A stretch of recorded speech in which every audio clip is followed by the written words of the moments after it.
Welcome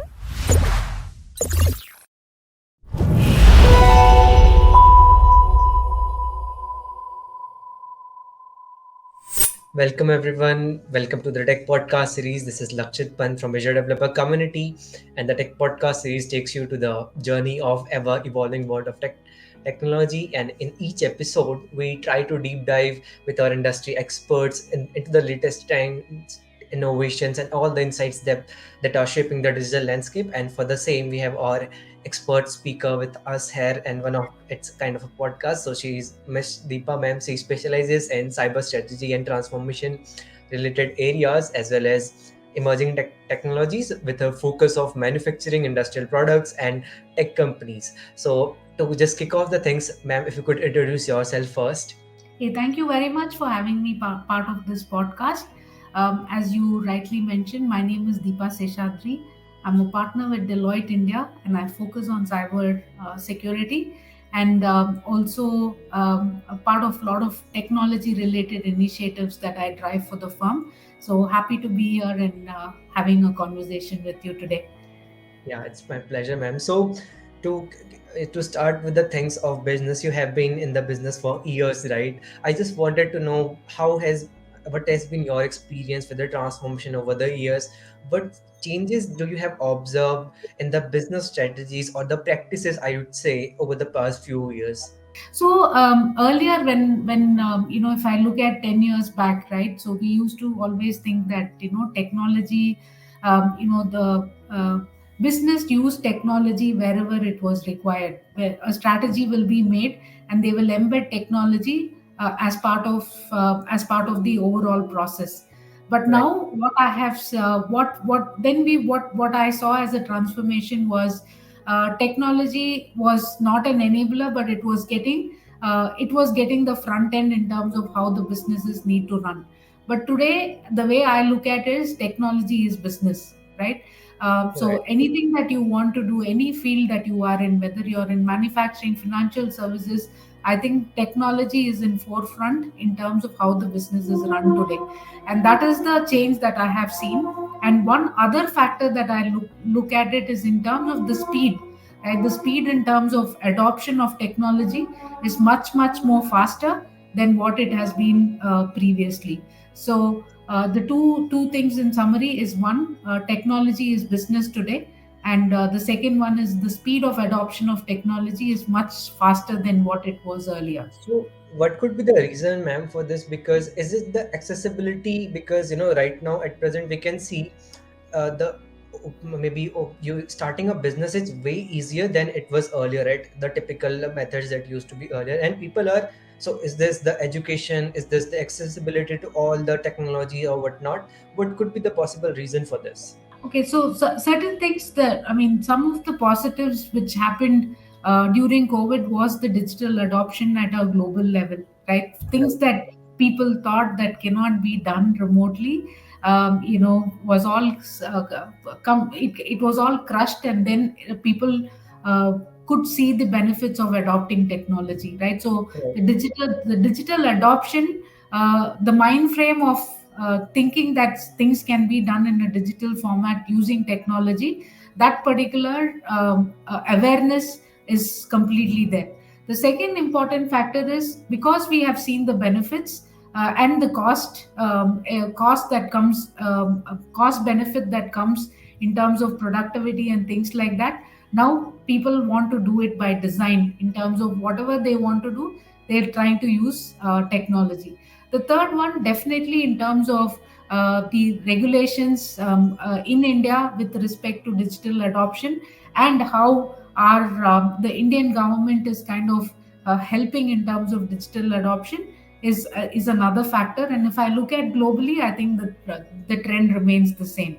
Yeah, and we will talk about the regulation and regulate cybersecurity part later. But at this point, I wanted to know, because for any business to run, there needs to be multiple client, and there needs to be all the relationship that needs to be there, right? What do you consider the most, could be the vital factor, and establishing and or maybe maintaining the robust client relationship? How to get your first client, I would say, how to pitch yourself into the market? What would be your advice? Because all these young entrepreneurs as our audience, so from that perspective, building a business, building a product is way easy, but how to get into the business, how to get into the market where there are already big players playing into. Okay, so when I look at business development, there are three aspects that I would look at from a business development standpoint. The first one is the ability to listen to the client's problems. More often not, we always take a solution to a client and really not listening to what their problems can be. So that is the first aspect, is the ability to listen to what the problems that the client is facing and trying to solve the client problems. The second important aspect is to being persistent with the client, uh, for us to penetrate into that client. Don't take relationship as one off, right? If you might sell something, you might take a proposition to a client that might click, or it may not click.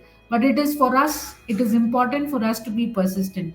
The third aspect is making sure that you add value to a conversation, right? So Right. that's the third important, where you kind of add value to a conversation, to a CIO or a CISO whom you're meeting. That will be the third important factor. And that's overall I look at it, and I don't treat any conversation as a transaction, or I go with a mindset to sell, right? It is about a mindset to kind of add value, and also to making sure that you are trying to solve a problem. If you go with that mindset, and definitely the businesses will follow through.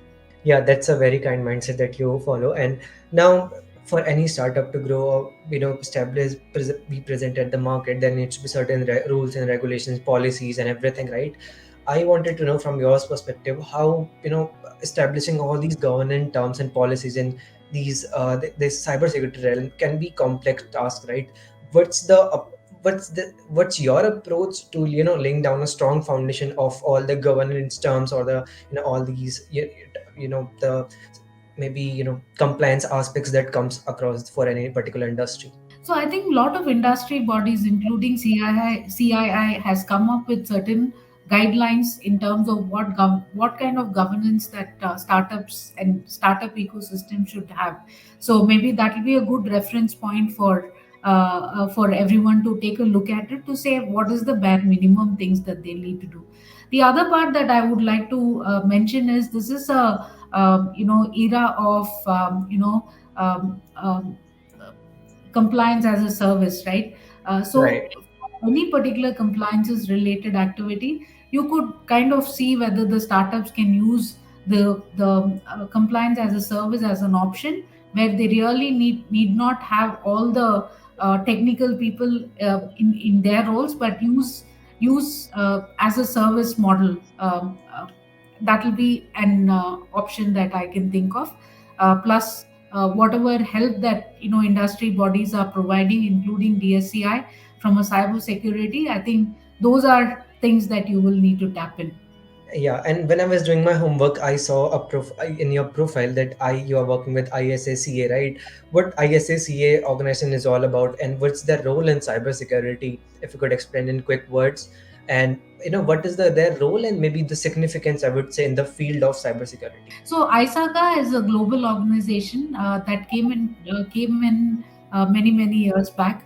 So a couple of things that they do. The first thing that they do is in terms of certification or talent, where they're trying to get more talent from a cybersecurity standpoint. So they run a set of certification programs, which professionals can take those programs and get qualified to be a security auditor or a risk manager, etc. The second important aspect is in terms of them enabling a peer-to-peer networking. So that's something that they do very effectively. They have they have industry bodies in each location. Let's take, we have one in Bangalore, Chennai, across India, right? So that's the second way, is to build a community of practitioners together. That's the other thing. And the third thing is in terms of the thought leadership that they bring onto the table. And those are a lot of reference point that can help practitioners in looking at field of cybersecurity and information security audits. So if you will say in 5 words, it's like more of a education perspective, like making people aware about like what's going on in Right. the Right. cybersecurity market, and that's more like a community work. That's how it comes through, Correct. right? Correct. Yeah. Perfect, perfect, ma'am. That's very nice. So now, I'll just switch this podcast to a different direction, maybe from a data and privacy perspective, and the what's exactly happening from a social media perspective. We all know with post COVID and with the rise of social media, right? What challenges there have been multiple challenges regarding the data privacy, especially with when individuals there share their pictures. I see lots of parents sharing their maybe unfind pictures on social medias and everything that people are tracking. And we have seen multiple incidents, especially in US. We have seen all these evolved countries. We have seen that there has been multiple incidents where parents are sharing their pictures, and then these attackers are like tracking them and again doing some incidents and whatnot. So how do you see all these things when that are happening? Yeah, definitely. With the adoption of technology, definitely the cybersecurity incidents have increased many folds. And it is not only the IT systems that gets compromised, but I think there is a lot of other business critical OT systems and business critical applications that gets compromised today, right? If I look at it, the basics. So I look at it in three ways. One is in terms of what an organization goes through in terms of the cyber incidents that is there. So for that, I think it is very important for organizations to have a stringent cyber security framework being implemented, and also making sure that it takes care of the four layers, which is the strategy. You have the right preventive systems in place, you have right detective systems in place, and you also make sure that you have the right resilience in case an incident really occurs. So an organization needs to build that particular layer. And the most important aspect, if you look at most of the incidents that happens, is because of social engineering even today, which means lack of awareness amongst whether the employees or in our home, which could be our elders or our children. So the social engineering and the awareness need to really increase, like how so that will be the second important aspect. And each of us as professionals, in terms of cybersecurity professionals, we will need to do something back to the society, right? Where Correct. we will need to kind of see how we can help each other and spread awareness and contribute to that particular practice as well. And that is what I think the individual cyber social responsibility, that's the other CSR that we fondly call in Deloitte as cyber social responsibility, is something that we will need to really look at. And when you have mentioned about the individuals, I just reminded me of one of the saying that one of the I was doing this podcast on similar podcast with one of the cybersecurity practitioner, and he had mentioned like the all these incidents or the cyber threats or maybe the attacks doesn't happen because of a poor system. It happens because of uneducated people sitting behind those system, right? Every time there will be a man sharing those OTPs or clicking on some spam links or something like this. So it's not about the system, it's about the man sitting behind the system. So that can be a really great factor of all these vulnerabilities that comes across. And now we all if we will see from a tech perspective, especially in finance and with the evolution of generative AI, we talk about FinOps, we talk about lots of things, MLOps and lots of things right now. But what's the current state of tech adoption within the finance sector, and why is it keeping the pace with innovation, and how? Okay, so Like, um, I'm just going to tell you overall in terms of my understanding in terms of using of AI or Gen AI across the industry. I'm going to. yeah, because why I have put this question in front of you, because I have seen the financial organization are little bit they try to be resilient. They are, some of them are not trying to adopt cloud, they want to be on prem only. So there are some couple of regulation that they want to follow and they don't want to innovate. So what is exactly happening, if you could guide us through? Okay, so I don't think any particular regulation will put a standstill, will not let innovation happen, right? So I don't think that is the case.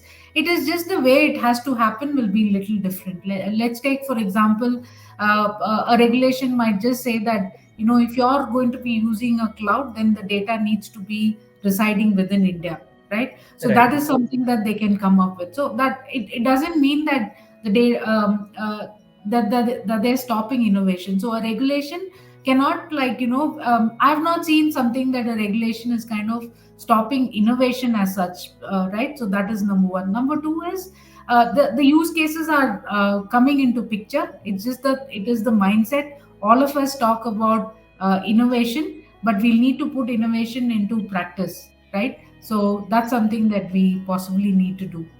Yeah, and in your perspective, do you see any promising use case for generative AI in the realm of cybersecurity? There are many of them. I can just share a couple of them. One is in terms of the cyber threat intelligence, where we can possibly use a lot more of generative AI in terms of the threat intelligence related areas. The third could be in terms of third party risk management. There could be a lot of use cases for using Gen AI, and anything with respect to operations, right? Those are areas where I really see from a cybersecurity, where we can definitely use generative AI. The other area could be in managing SLAs from a risk management standpoint, or the compliance related activities getting automated is another area that I definitely see as opportunities for AI and Gen AI as far as cybersecurity is concerned. Yeah, ma'am. And also with the evolution of generative AI, there is a big a threat that has introduced to market newly. This is the new threat that has been introduced, like the data privacy, and it's all about data privacy and threat only, because people are extensively started using these generative AI tools, and that somewhere I feel that could be very dangerous for a particular organization if we talk about the data privacy, because if one particular organization is trying to build a code or something, then putting into generative AI tool would cause there are some compliance issues that can be like. So how Yeah. do you see, how can we prevent all those, and what are the practices that organizations are following at present? Okay, so we have something called the Responsible trust framework from an AI, right?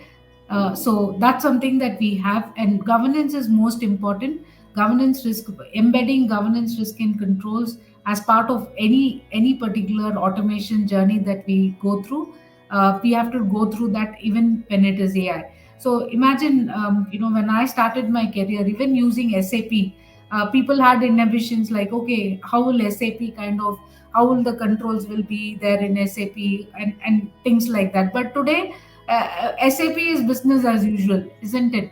So similarly, when right? you are implementing a new technology, definitely there will be certain risks that will be coming in, and the biggest risk that AI brings on to the table is in terms of trust, accountability.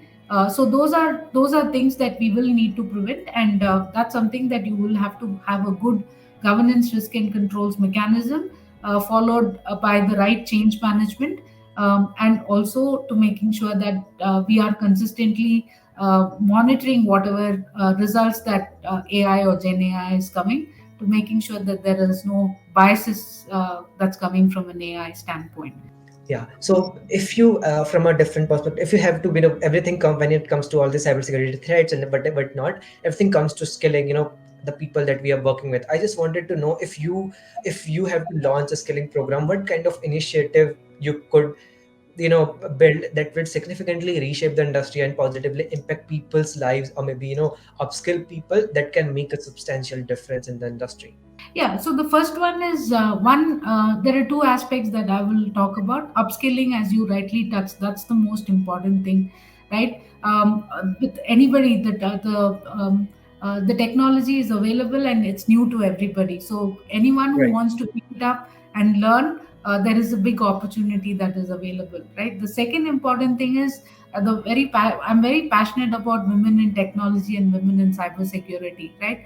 So this is a field, like, where we can bring in a lot more of women workforce, and upskill them and make sure that they are available to service the open requirements that is already available, and we'll need to take initiatives towards those aspects. And obviously some of the industry bodies are also trying to help us in this particular area, so we will need to go ahead and use all of that to making sure that we come a lot more stronger from a cybersecurity standpoint. because we are reaching to the end of this podcast, I would like to ask, what is, maybe about the continuous learning and the learning personal growth curve. It's watching your career, what could be the three most significant lessons that you have learned throughout your career, and Okay.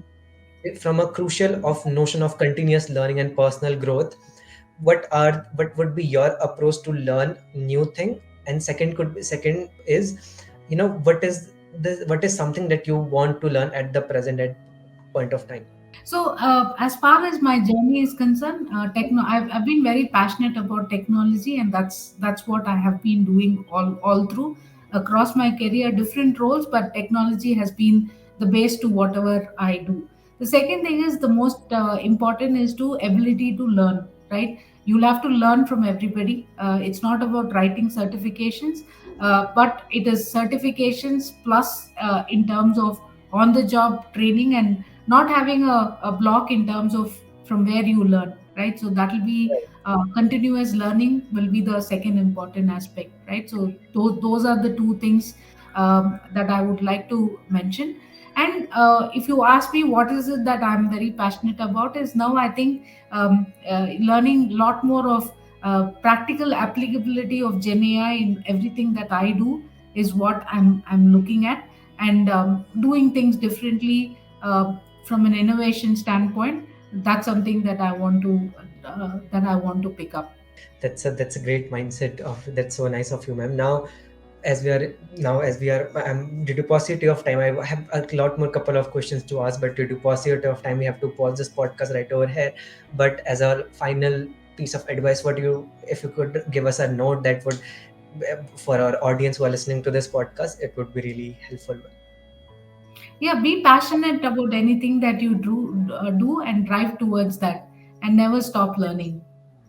Yeah, thank you, ma'am. It was really nice having a conversation with you. It's my pleasure to host you for this podcast, and looking forward for the similar interaction and multiple other, covering all the multiple other dimensions of industry. Thank you.